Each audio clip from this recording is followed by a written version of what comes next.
अस्सलाम वालेकुम। So guys let's mark our chapter number 4। अब ना इस चैप्टर की ना थीम मैं आपको ना यहीं बता देती हूँ ताकि चैप्टर करने में आसानी हो। चैप्टर नंबर 4 है ना मेजर ऑफ लोकेशन यानी मेजर ऑफ सेंट्रल टेंडेंसी। इसमें ना जो हम लोगों ने चीज़ पढ़नी है ना वो मीन, मीडियन और मॉड पढ़ना है। ये वही वाली बातें हैं जो हम लोग मैट्रिक में पढ़ते थे, ठीक है। ये ना यूएचएस का फेवरेट चैप्टर है। लेकिन यहाँ से मुझे याद है मेरे प्रॉफ में 5 से 6 एमसीक्यूज थे जिसमें हमने मीडियन फाइंड करना था किसी क्वेश्चन में, किसी में मॉड और किसी में मीडियन। ऐसे क्यों नहीं आता, एमसीक्यूज की बात कर रही हूँ। अब उसको आप लोगों ने करना कैसे है कि मीन, मीडियन और मॉड इन तीनों के ना आप लोगों ने फार्मूलाज तैयार करने हैं। अब फार्मूलाज ग्रुप के लिए अलग है, अनग्रुप के लिए अलग है, शॉर्टकट मेथड अलग है। अच्छा वेटेड मीन है उसका फार्मूलाज अलग है। आप लोगों ने इस सारे फार्मूलाज याद करने हैं, इनकी डेफिनेशन तैयार करनी है और इनके ना मेरिट्स और डीमेरिट्स पढ़ने हैं। ऑलमोस्ट सबके मेरिट्स डीमेरिट्स सेम है, बस थोड़ा थोड़ा डिफरेंस है अगर किसी को भूलें तो। और आपने इनकी प्रॉपर्टीज़ तैयार करनी है। जो हमारे सीनियर्स थे उनका इस चैप्टर में से ऐसी क्यों आया था, और वो था कि प्रॉपर्टीज़ ऑफ अरिथमेटिक मीन। ठीक है, मैंने आपको अपने और अपने से सीनियर का प्रॉफ का बता दिया क्या ट्रेंड था। अच्छा पहले आप लोगों ने क्या करना है कि चैप्टर इंपॉर्टेंट है ये, ठीक है, इसका कुछ भी नहीं छोड़ना। इसकी एग्जांपल सारी बहुत अच्छे से सॉल्व करनी है ताकि बहुत अच्छा सा कॉन्सेप्ट बने। पहले एवरेज की डेफिनेशन करनी है और मेजर सेंट्रल टेंडेंसी की डेफिनेशन करनी है। उसके बाद चलें टाइप्स ऑफ एवरेज। अब इसमें ना अच्छा ये मैं आपको स्टार्ट में दिखाती हूँ। इस चैप्टर की जो थीम है ना वो ये है कि मेजर सेंट्रल टेंडेंसी ना दो तरह की होती है, एक मैथमेटिकल और एक पोजिशनल। अब मैथमेटिकल के अंदर फंदर 3 चीज़ आती हैं और पोजिशनल के अंदर फंदर 2 आती हैं। अब मैथमेटिकल के अंदर ना सिर्फ मीन हमारे सिलेबस में इंक्लूड है, ज्योमेट्रिक मीन और हार्मोनिक मीन नहीं इंक्लूड। यहाँ से मीन इंक्लूड है, यहाँ से मीडियन और यहाँ से मॉड। ये हो गया, कॉन्सेप्ट बन गया होगा। अब टाइप्स ऑफ एवरेज में हम लोगों ने सिर्फ 3 पढ़ना है, ज्योमेट्रिक मीन नहीं पढ़ना क्योंकि हमारे सिलेबस में नहीं है। तो आप लोग पहले डेफिनेशन तैयार करोगे, 4 टाइप्स तैयार करोगे, अब अरिथमेटिक मीन पे आ जाइए। वैसे एक रफ सा बता रही हूँ कि अरिथमेटिक मीन फर्दर 3 तरह का होता है, सिंपल अरिथमेटिक, वेटेड मीन और ग्रुप मीन। आगे जाके आप इनके फार्मूलाज पढ़ोगे, आपने याद करने हैं कि कैसे क्यों आता है।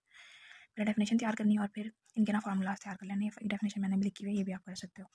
और यहाँ पे एक डेफिनेशन लिखी है कि पॉपुलेशन की क्या डेफिनेशन होती है और सैंपल की क्या डेफिनेशन होती है, ये मैंने पीछे से ही देख लिखी थी ताकि आसानी रहे। अच्छा यहाँ पे उन्होंने बताया है कि अगर पॉपुलेशन होगी तो क्या हमारे पास मीन का फार्मूला होगा, और अगर सैंपल होगा तो क्या जो है वो मीन का फार्मूला होगा। एग्जाम्पल सॉल्व करेंगे। यहाँ उन्होंने शॉर्टकट मेथड का फार्मूला दिया हुआ है, ये आप लोगों ने सॉल्व करना है। उन्होंने साथ एग्जाम्पल दी हुई है, ये सॉल्व कर लेनी है।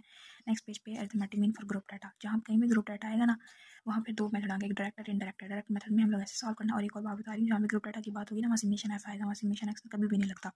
ये डायरेक्ट मेथड का फार्मूला याद करना है और यहाँ से इनडायरेक्ट मेथड का फार्मूला याद करना है। फार्मूला याद करके नोट्स बना लेना है।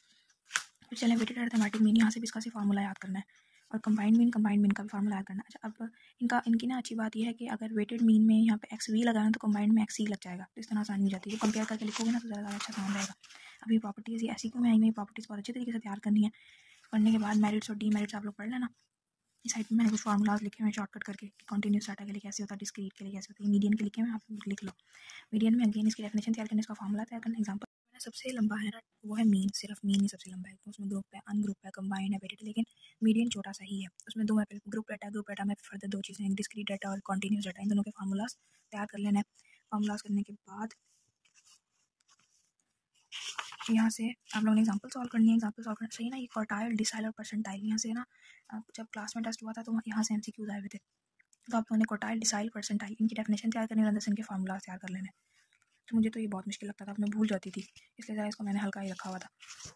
बिजनेस पे मूव करेंगे। इसके प्रॉपर्टीज़ हैं सिर्फ अरिथमेटिक मीन की और किसी की भी नहीं है। ये भी चलो हमारे लिए आसानी होगी। मेरिट्स एंड डीमेरिट्स पढ़ लेना। फिर आ जाओ मॉड।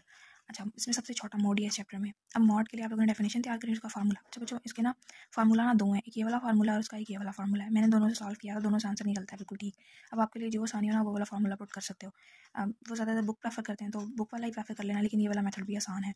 साथ में आप लोगों ने जो फार्मूलाज के नीचे 3-4 बातें लिखी होती है ना लाजमी पढ़ा करो, क्योंकि फार्मूले की समझ तो इनसे अंदाज़ा हो जाता है। नेक्स्ट फिर आप लोग मीट के मोड के लिए ना तैयार कर लीजिएगा अपनी एग्जाम्पल्स। फिर आगे तो इसकी मेरिट्स एंड डीमेरिट्स ये पढ़ लेना और एम्पेरिकल रिलेशनशिप, ये ना ऐसे के बाद पूछ लेते हैं ऐसे ही। और एमसीक्यूज भी आ सकता है लेकिन एमसीक्यूज में आ जाता होता है। तो इसका फार्मूला तैयार करना आप लोगों ने। और ये एमसीक्यूज है कि सिमेट्रिकल डिस्ट्रीब्यूशन के लिए मीन, मीडियन, मॉड जो है वो इक्वल होता है। नेक्स्ट अपनी एग्जाम्पल सॉल्व करनी है और इस चैप्टर में से आगे कुछ भी नहीं करना। लाइक चैप्टर स्किप करेंगे और साइज में से भी क्वेश्चन मिले तो उसको सॉल्व कर लीजिएगा। तो यहाँ हम अपना एंड करते हैं चैप्टर नंबर 4। किसी चैप्टर से related question you can ask in the comment section. Thank you.